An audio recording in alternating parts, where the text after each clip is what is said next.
Train,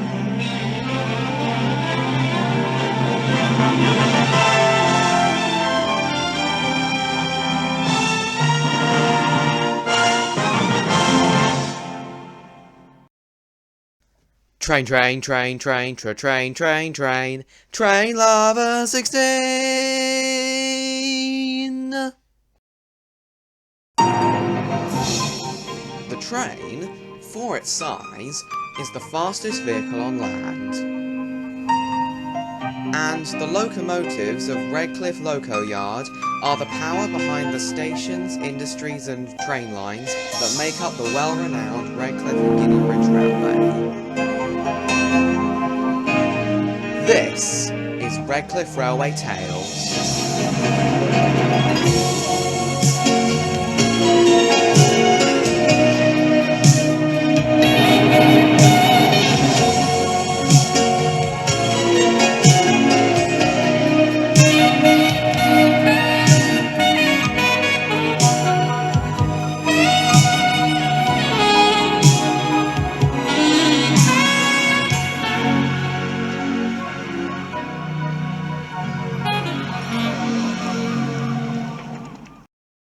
Guineabridge Junction had suffered a major fire and series of explosions that had completely destroyed the station. The clean-up operation had lasted into the early hours of the next day, and all services to the junction had to be suspended for almost 2 weeks, with a temporary timetable in place. The station was completely unsalvageable, so a temporary station needed to be built quickly to enable service to the junction to resume as quickly as possible. A more permanent new station with all the facilities the old one had, and more, would come later. The fire had been caused by the R&G Yard's newest fireman, Martin Haroldford, failing to properly secure Sir Callum's fire grate and isolate a leak in a fuel tanker on his freight train, causing Sir Callum's fire bars to collapse, his fire to spill out of his firebox and onto the tracks, and said fire to ignite the petrol that leaked out of the tanker. Martin had just about recovered by the Monday after the fire, and was getting back to work that day. Just before he arrived, Sir Callum and Mr. Eric were talking about him. "Sir Callum, I just don't know if this railway can afford to keep him on. He's a walking natural disaster."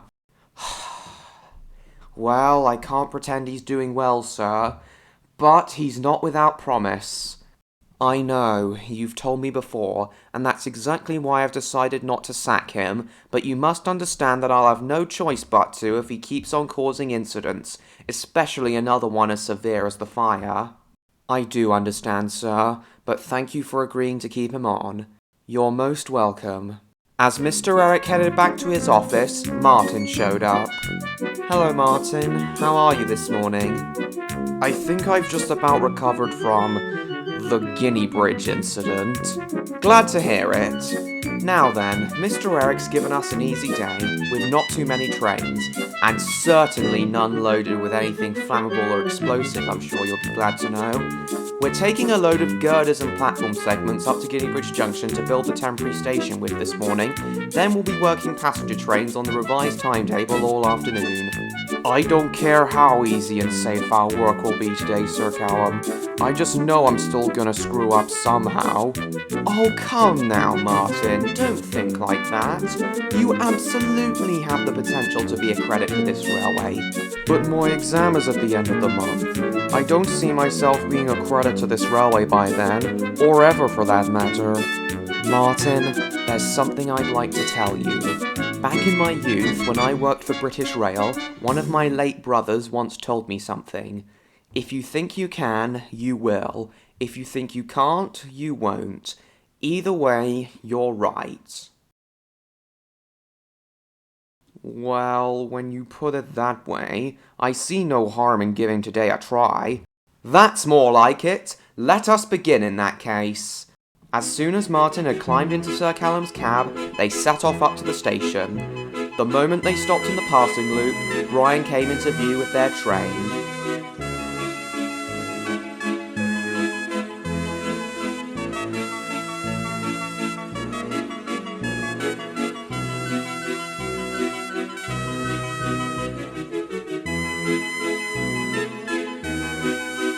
They set off within 5 minutes of coupling up.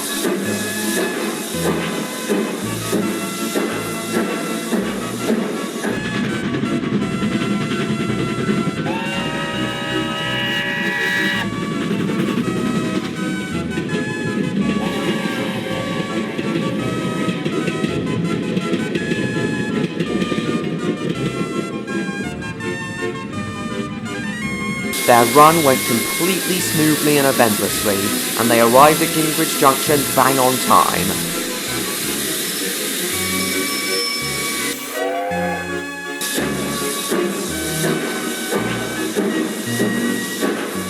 The construction of the temporary station was even more smooth and eventless, and by the end of that week, it was finished.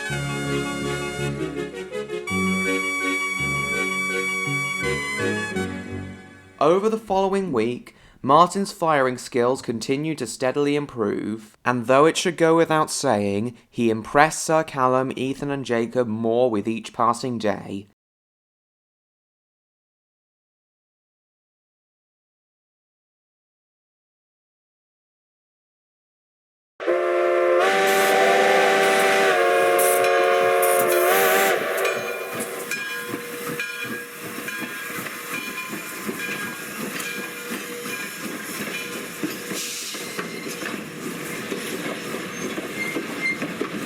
But then, at the end of that week, Mr. Eric got a special phone call.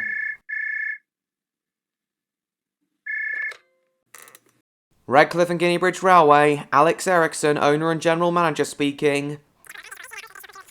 Ah, Mr. Odder, lovely to speak to you again. What can I do for you in the society this time? I see. I'm sure that'll be possible. A sleeper train? Well, I'm afraid we don't have any sleeper carriages. Retrofit the carriages with beds? That might be possible, but you'll have to give me and my workshop staff until the end of next week to look into it. Then I'll get back to you and let you know whether or not it's possible. Assuming it is possible, though, when are you and the society planning to set off? Oh, well, one of our trainees is having his exam with Sir Callum that day. Could the exam take place on your trip? Maybe. I'd have to speak to the Railway Examination Board about that, though. I'll see if I can arrange all of this for you, and get back to you next Sunday with whether or not this will all be doable. No promises, though. You're welcome. Goodbye.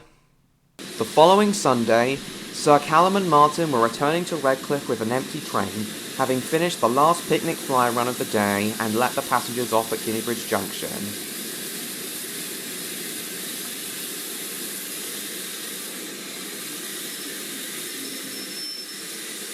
Well, Martin, you've done incredibly well again today. Thank you so much, Sir Callum. I didn't think I'd still be working here by now. Just then, Mr. Eric emerged from his office and came up to them. Nor did I, Martin, yet here you are. A crystal clear sign of how far you've come since you joined us. Anyway, I've got some exciting news for you two. The Guineabridge Railway Appreciation Society is organising a trip down to Cornwall, leaving on the last Sunday night of this month and returning the following Friday morning, and they want you, Sir Callum, to pull their private sleeper train. Oh wow, I'd be more than honoured to, sir. I've never actually been to Cornwall before in my entire life. Wait, what? But sir, isn't my exam happening on the last Sunday of this month? Yes, it'll now be taking place on you and Sir Callum's Cornwall trip. What? Sir, I was already nervous enough about my exam. Now you want me to go all the way down to Cornwall for multiple days for it? Relax, Martin. You'll only be examined on the outward and return journeys. Just think of the trip mostly as a holiday. I thought making the exam into kind of a holiday for you would put your anxiety more at ease. But if it's a sleeper train, how will I be expected to stay awake all night? You won't. A reserve fireman will take over for the middle third of both the outward and return journey, allowing you to get some sleep. Well, I have always wanted to go to Cornwall. My ancestry's from there after all. So I suppose I'll be okay with that. Thank you, sir. You're welcome. Knew you'd appreciate this incentive. You get on home now, get some rest, and start planning what you're going to do in Cornwall. See you tomorrow, Martin. Thanks again, sir. See you tomorrow too, Sir Callum. Hope you have a good evening, Martin. 2 weeks later, the day of the trip and Martin's exam arrived. He arrived that late afternoon to light up Sir Callum. Afternoon, Martin. Good luck with your exam. Thank you. There's no need to be nervous. I'm sure you'll pass, just as long as you don't get S.K. Melton. Who's S.K. Melton? The Chief Examiner, Steve Kenneth Melton. The last time he passed a fireman was 10 years ago. Sir Callum calls him Skimmed Milk, because he feels that his abbreviated full name is an anagram for it. Martin smirks a little at this, but thousands of butterflies materialised in his stomach at once. Given his past reputation on the R&GR, there was no way he'd pass if Melton was examining him. Now physically shaking, he made his way down to the loco yard, where Sir Callum was waiting for him. "Well, Martin, it's Judgment Day." "Sir Callum, please. Saying things like that will do anything but help how nervous as crap I am." "Oh, sorry, but just remember, this is mostly a holiday for you and me, and you've improved a lot over the past 3 weeks. I'm very sure you'll pass." "But what about Skimmed Milk? I'm never gonna pass if I get him as my examiner." "Oh, you've been told about him, have you? Well, don't worry. Even if you do get him, I'm sure you'll still convince him that you're a worthy fireman." Martin wanted to take Sir Callum's word for this, but he simply couldn't. And secretly, even Sir Callum knew that Martin had a low chance of passing if Melton showed up. 2 hours later, Sir Callum had steam up and had just collected the coaches at the station. Now they were waiting for the examiner, but it turned out to be exactly the one they were hoping it wouldn't be. "Oh no, it's Skimmed Milk!" "Sir Callum, you know I'm never amused whenever you call me that." "I don't care. I think it's funny, and you're going to have to get used to hearing me calling you that for the next 6 days. Anyway, Martin's just in my cab." Hello." "Hello, Mr. Haroldford. I'm Steve Kenneth Melton, Chief Examiner. Your examination begins now. To start off, I'd like to see you oil the big ends." Martin picked up the oil can in Sir Callum's cab and set to work lubricating him. Though Sir Callum had 24 oiling points to attend to, Martin finished oiling reasonably quickly. "Well, that was adequate. Now, I'll ride with you in the cab, observing your technique." "Sir Callum, I don't know if I can do this." "Yes, you can. Just take deep, slow breaths. And keep what you've learned in mind the entire time, okay?" "Okay, let's collect the society." Night had fallen by the time they arrived at Guineabridge Junction. The society members were now boarding and making themselves comfortable for the overnight journey. "Surprisingly, you have yet to fail. Let's see what you can do wrong in the main examination." "Ignore him, Martin. Ignore every patronising and condescending word he says. You will pass." "Thanks again, Sir Callum. I'm ready. Let's get this on." Soon the society was on board and they were ready to go. "Right away." "Off we go, Martin."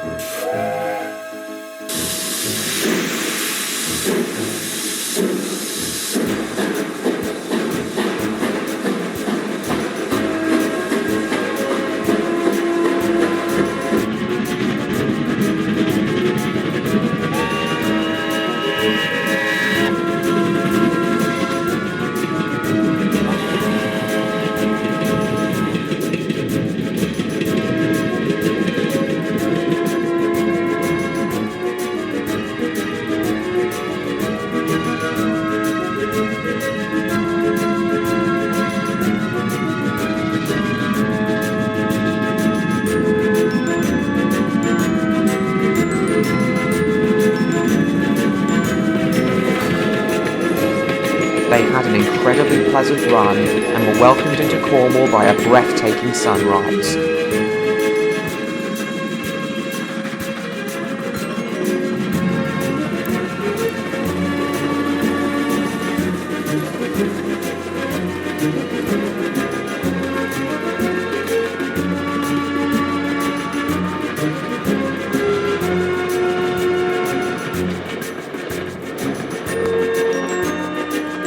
They arrived into Penzance just before 8 a.m.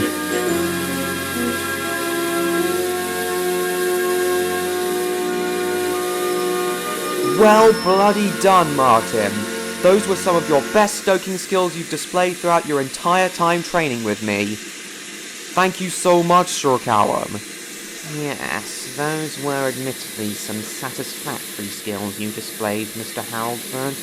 But there's still a lot that could go wrong on the return journey on Friday.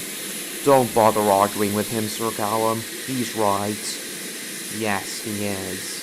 But regardless, you don't have to worry about your exam again until Friday now. Let's all go enjoy ourselves now.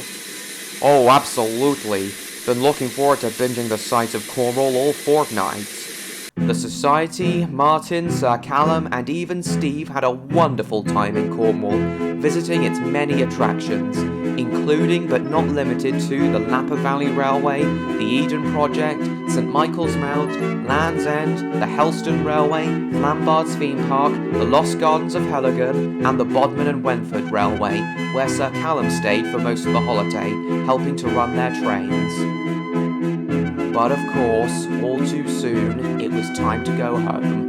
Before Sir Callum and Martin headed back to Penzance to pick up the Society, though, Martin topped up Sir Callum's tender, but he didn't realise that he'd slightly overfilled his coal level. Even Sir Callum and Steve were oblivious to this fact as they set off back to Guineabridge that evening. As they passed through Redcliffe the next morning, it seemed like Martin was going to pass.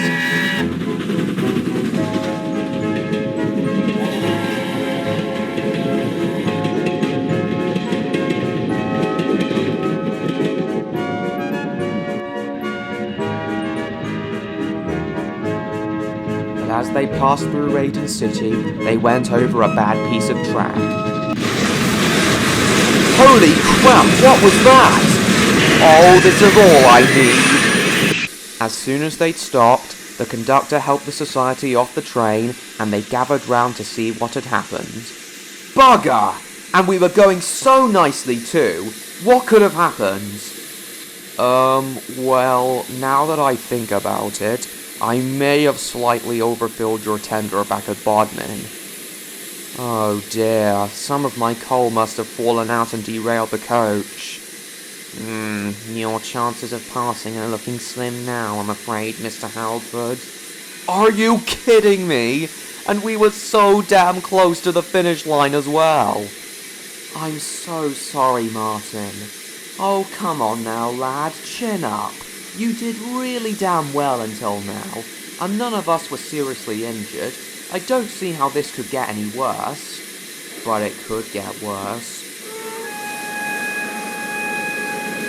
Oh no, I know that horn. It's Vitesse. He's coming this way. Oh god, I dropped and broke my radio when the derailment happened, so I can't warn his conductor.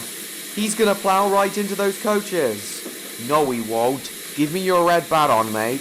I'll run back down the line and warn Vitesse from the tracks. No, Martin! That's exactly how one of our conductors got killed a couple of years ago. At the speed Vitesse is likely going, a lot more people could potentially be killed if we don't warn him somehow. Before Sir Callum could reply, Martin was running off back down the line, their conductor's red baton in hand. Vitesse was speeding up the line, only minutes away from the derailment site. Soon he saw Martin directly in front of him, flagging him down. Vitesse, stop! There's been a derailment!